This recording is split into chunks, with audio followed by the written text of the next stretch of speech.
It was a bit spicy at times, which I think's it's good. You know, there's passion there. Are we ever going to be able to make our game simple to follow? Probably not, because of the number of laws that we have, and be okay with that. We need to invest in our referees, probably more than other sports, and we don't. Hello and welcome to the Players Podcast, brought to you by International Rugby Players Association. My name is Owen, and as always, I'm joined by Head of Women's Rugby Rachael and Conrad Smith, Head of Player Operations with ARPA. And we are glad to be back. The last time we spoke to you was, of course, before the Shape of the Game conference in London, where stakeholders from all over the rugby world, unions, players, coaches, referees, authorities, tournament organisers, all gathered to discuss where we are in the game. And Conrad and Rachael were there representing the players, along with some other high performance committee members from our side. Conrad, I'll start with you. What was your take on the event as a whole? Because it is becoming a pretty important one in the rugby calendar, where people from all over the world who make the decisions about our game get together. Yeah, it was good. I think you always get a lot from it. It's as you say, it's probably gaining in, I wouldn't say popularity, but it's gaining. The importance is perhaps dawning on unions, and they're probably sending representatives that maybe they wouldn't have in previous years. We had some pretty good representation from a couple of unions, and look, it's not always easy. You bring in, like you say, you've got a lot of different stakeholders coming in, and you've sort of got 2 or 3 days to try and find agreement, and that's not always possible, but there is value in getting as many as they do get into the same room and talking about the game that we all love. And it was a bit spicy at times, which I think's it's good. There's passion there, and that's not always there's not always cohesion as to where that passion should be directed, but there is value in, as I say, having people in the room and talking about things. And I think by the end of it, we realise everyone has more in common than they don't, and you're there for the good of the game, and you sort of inch your way forward with meetings like that. Rachael, World Rugby kind of said afterwards that stakeholders believe the game is broadly in a good place. Is that that's something you agree with, and is that something that kind of was echoed in the room? Yeah, I think, we've talked about it on the podcast before, that we're happy with where the game is in terms of a product and a spectacle. And it's easy to kind of try and think about, well, how do we tinker that? How do we make it better? But let's actually identify what is so good about a game and celebrate that. And there's definitely, echoes around the room that we don't need to change our game a lot. That actually maybe there's some other areas that can enhance what's already there and improve the product in that way, as opposed to any law changes or, differences of opinions. Like Conrad was saying, every union will have slightly different ways they see the game. But overall, it was, the game is seen in a really positive light, which was really great to see and hear. The global law trials that came in at previous Shape the Game conferences, Conrad, were discussed, and they were adjudged to have been very beneficial to the game. Can you go through some of those? And is that fair to say that there was broad agreement that, packages that they have brought in recent years, that, quote unquote, as Rachel said, tinker with the game a little bit, have actually been working?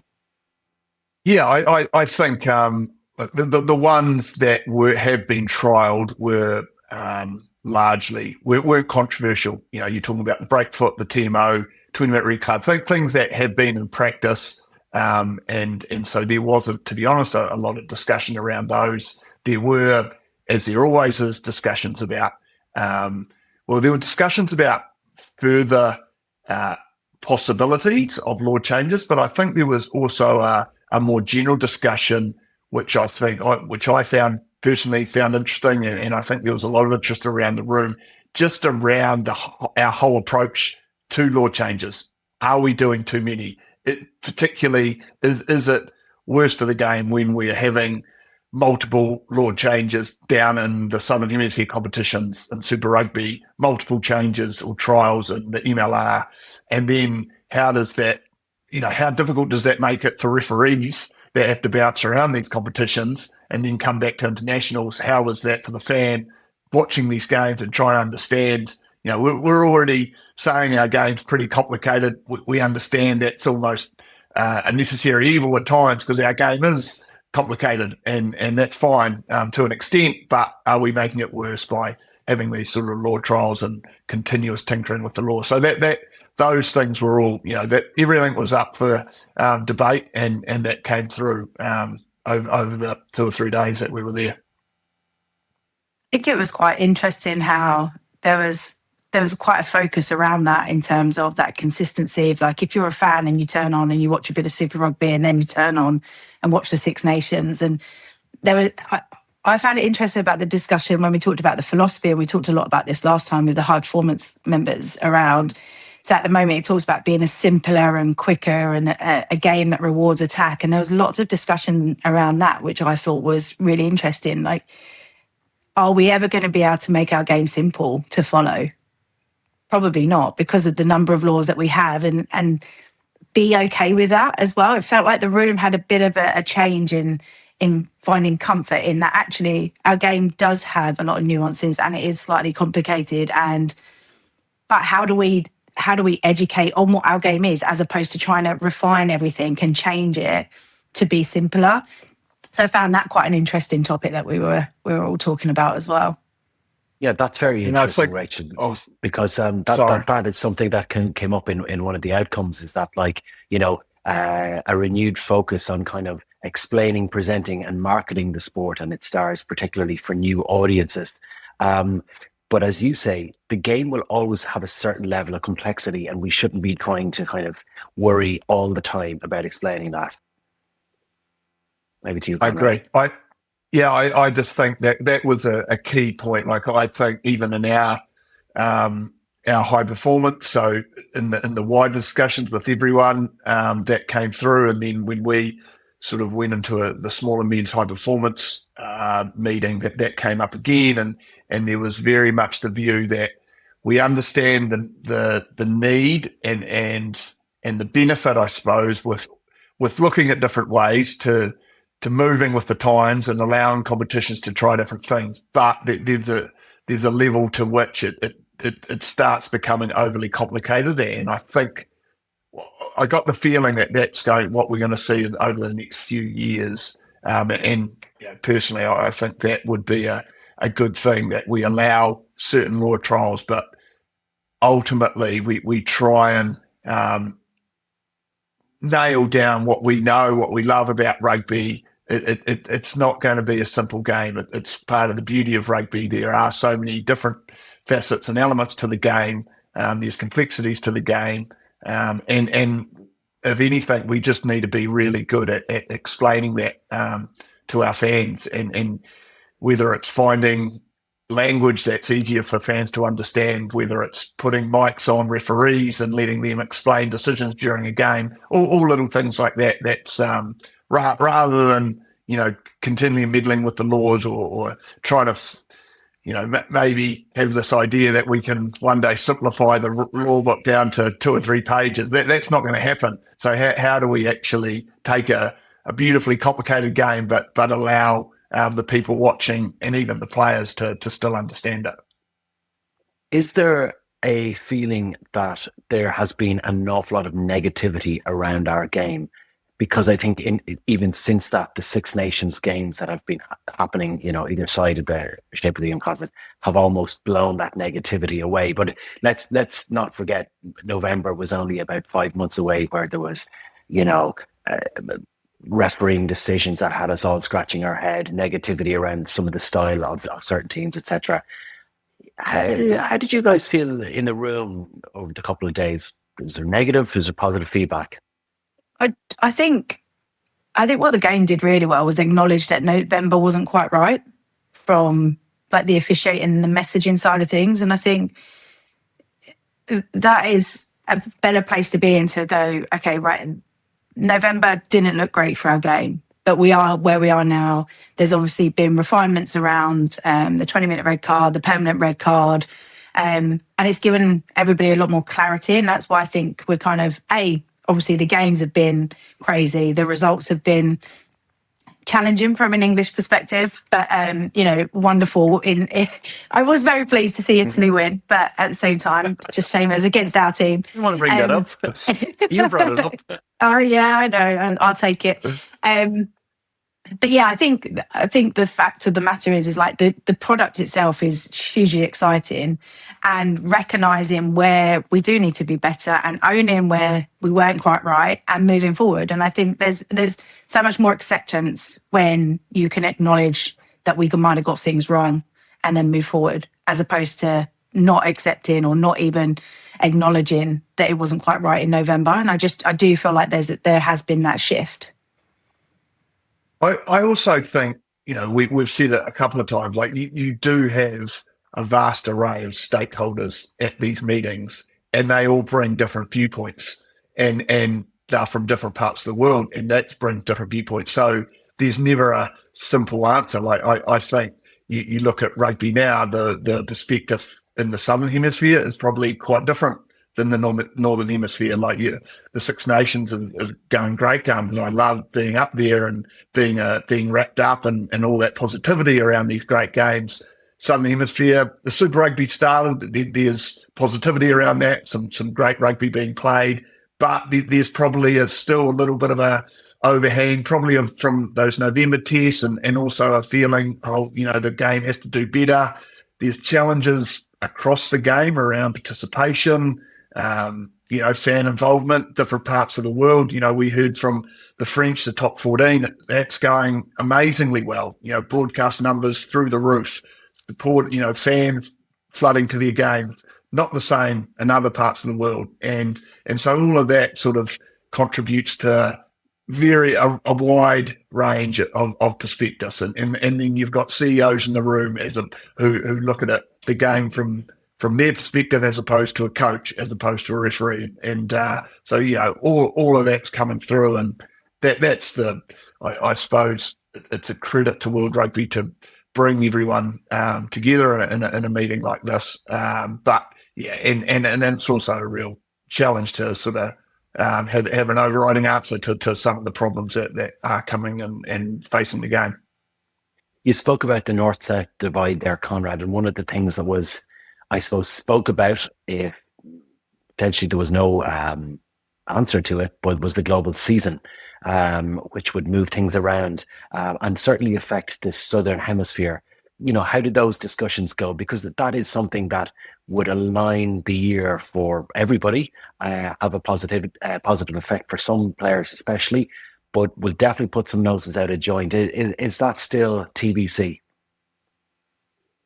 Yeah, look, I don't think it'll ever go away. Like that's been something talked about since I was playing. I think the reality of it is that the movement of players, and particularly the movement of South Africa and their domestic competition going to the URC and effectively being played in a Northern Hemisphere time of the year, like that's sort of made this massively different. From my time, when South Africa were playing in Super Rugby, sure. Argentina even had a team for a while in Super Rugby. At that stage, you sort of thought, well, this could all work out because you had this sort of neat separation, although, even then it didn't work for the Pacific Islands and Japan necessarily, but it worked for the Rugby Championship and the European teams because they sort of had this domestic season and an international season that allowed for a rest period, and that's why this keeps coming up, because now you've got Argentinians and South African players, if we focus on them, who are playing a domestic competition in what is really a Northern Hemisphere time of the year, and then they're playing their Rugby Championship when that Northern Hemisphere domestic season is having their off season. So those players are not getting any rest. They are playing through a domestic season, and then when everyone else has their rest, puts their feet up, the Six Nations guys have all had their internationals, those South Africans and Argentinians are going to play Rugby Championship.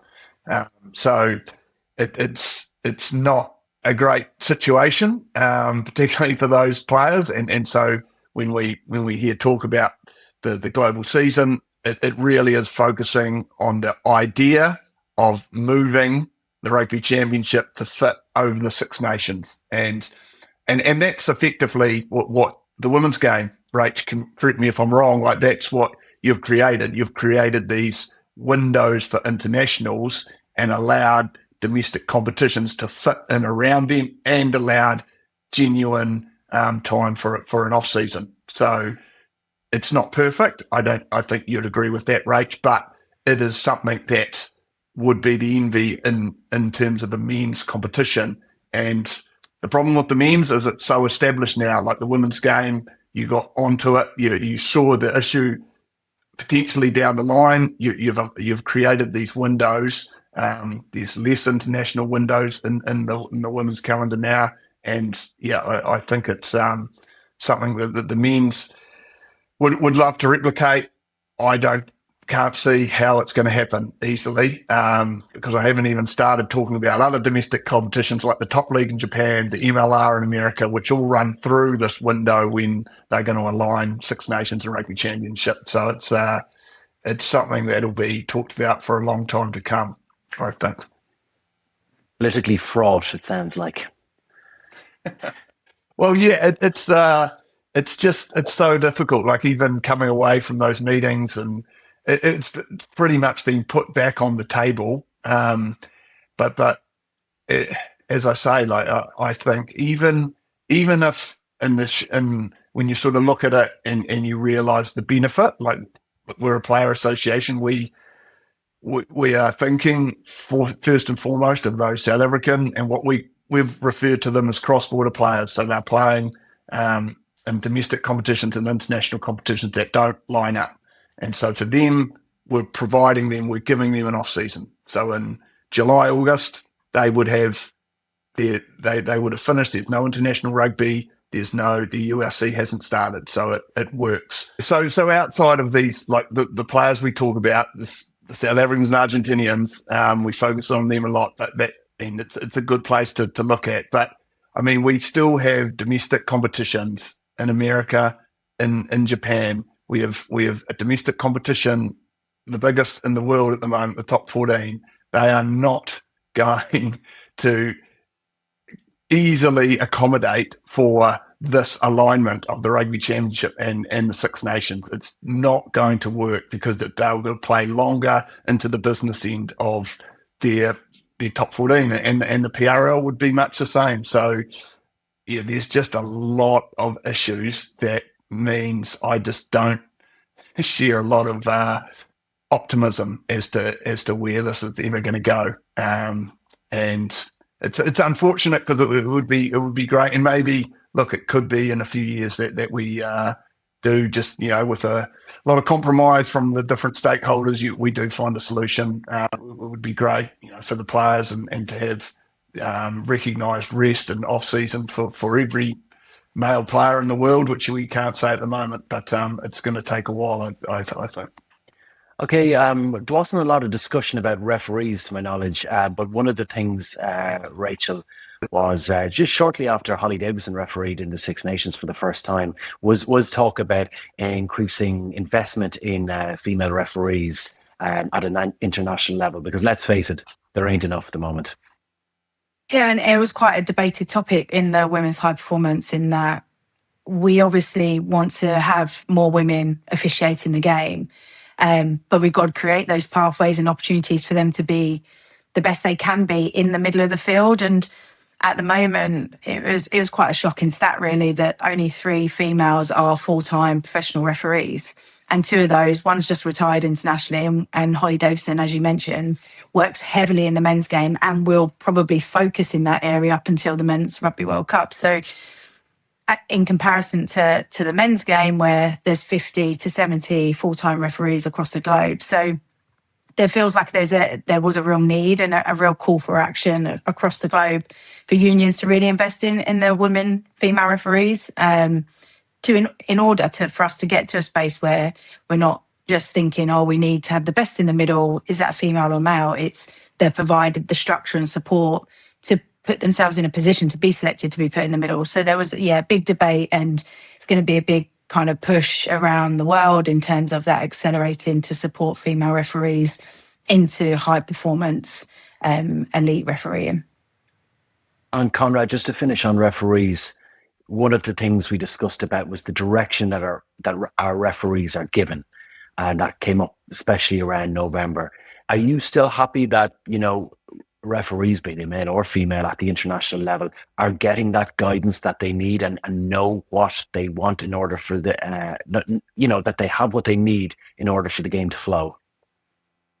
I think that was a real focus of the discussions at the meetings, and I think referees will benefit a lot from that. I don't think the answer was given, but there was definitely a realization that that's what the referees, firstly, the referees want and that they need from the game. And like, I think now that it's the work for, Mark Robinson, who's coming in May, it's a rugby division, that they made it quite clear that that's going to be their real focus, to get alignment from coaches, CEOs, the wider game, which isn't going to be easy, but that there is a real need to get that alignment and then, pass that on to the referees to know what they just want to know what the game is that we want them to referee, and then they'll do that job and that.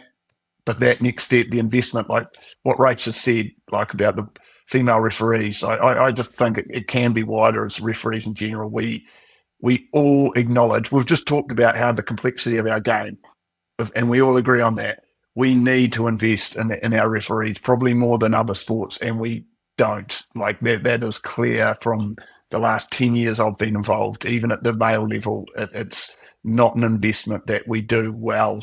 We have young players that are supported better than the premier referees. And when we're talking support, I mean, all the support staff, you want our referees to be the very best, refereeing this very complicated game and making the big calls and getting them right all the time. We want our TMOs doing the same, and yet our investment level does not mirror the expectation. So it's a real challenge for our game, and it's going to take a shift from unions and World Rugby and from everyone, but it's I think that's what does come out of the meetings. When you place that expectation on referees, you need to then match that with some investment to make sure that they can live up to that. Great stuff. Well, lots to think about and lots to keep an eye on over the next year. That's it from us for today. We'll be back very soon with the next podcast. In the meantime, follow us on social media and keep an eye on rugbyplayers.org for more. That's it for now. We'll talk to you very soon.